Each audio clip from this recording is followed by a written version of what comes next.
নড়িয়া উপজেলা বিএনপির সাধারণ সম্পাদক ফরিদ আহমদ রয়েল মাঝির মালয়েশিয়া আগমন উপলক্ষে সংবর্ধনার আয়োজন করে কিরণ সমর্থক গোষ্ঠী মালয়েশিয়া শাখা।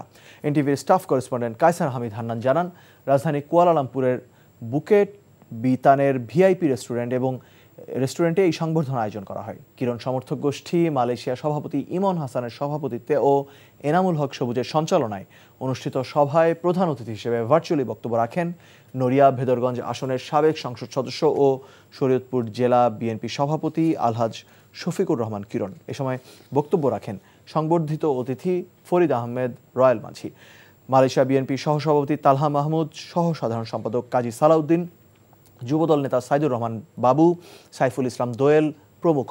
এ সময় উপস্থিত ছিলেন কদমতলী থানা বিএনপির যুগ্ম আহ্বায়ক সুমন আহমেদ, জালালউদ্দিন ভুইয়া, মিজানুর রহমান সুমন, মালয়েশিয়ার স্বেচ্ছাসেবক দল সাংগঠনিক সম্পাদক হেলাল শিকদার সহ অন্যান্য নেতৃবৃন্দ। পরে সংবর্ধিত অতিথি ফরিদ আহমেদ রয়েল মাঝিকে ফুল দিয়ে সংবর্ধনা জানান কিরণ সমর্থক গোষ্ঠী মালয়েশিয়ার নেতৃবৃন্দ।